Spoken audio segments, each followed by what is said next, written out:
Bonjour Michel. Bonjour Pauline. Tout le monde peut utiliser l'EFT.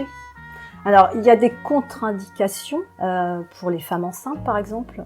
Ah oui, ça Faut éviter parce que le bébé, il a son histoire et on va pas... Voilà, parce qu'on va nettoyer des choses chez la maman, émotionnellement, il y a quand même des choses qui se passent lors de séances. Donc, c'est pas utile que le bébé dans le ventre de sa maman reçoive tout ça. Une femme qui a un cancer du sein aussi, on ne tapotera pas, on fera les autres points. Voilà. Et puis pour les personnes qui ont des troubles psychiatriques. Moi, je suis pas formée pour ça. Après, je sais qu'il existe des personnes qui ont été formées, mais moi, je suis pas formée, donc je fais pas. Est-ce qu'on peut faire un petit éventail des possibilités que l'EFT peut pas guérir, mais avoir un impact positif, en tout cas sur... Oui. Comme par exemple, donc tu as parlé des troubles alimentaires, des addictions. Ouais. Ça peut être des douleurs physiques aussi. Oui. Ça peut être des schémas de pensée répétitifs.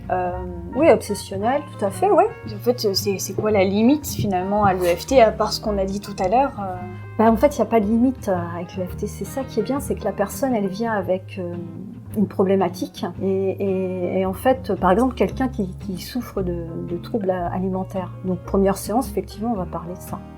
Mais après, pratiquement pas. C'est pas ça, en fait.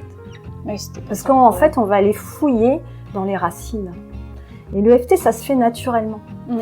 Et une personne m'a dit, justement, hier soir, elle m'a dit ce qui est extraordinaire. Moi, j'ai fait appel à beaucoup de psy. Et moi, je suis quelqu'un qui est un caméléon. Donc, je m'adapte à la personne que j'ai en face. Et je suis capable de pas dire les choses. Et elle me dit ce qui est assez extraordinaire et troublant à la fois, c'est qu'avec l'EFT, ça libère la parole. C'est-à-dire que là, je dis des choses que je n'aurais jamais dit avant. Mais en fait, ça vient, elle me dit ça vient, mais c'est assez incroyable parce que ça vient tout seul.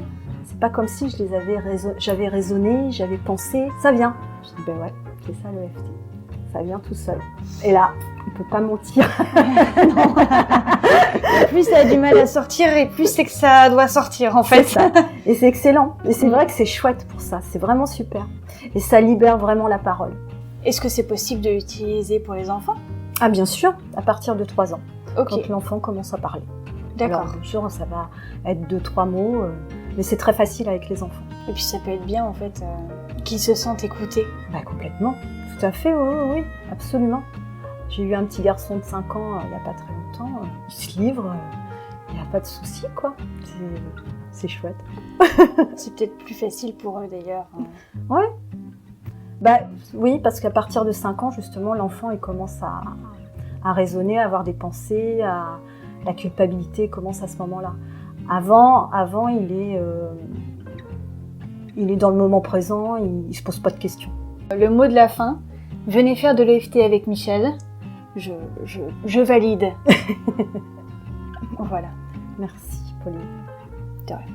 Merci à toi.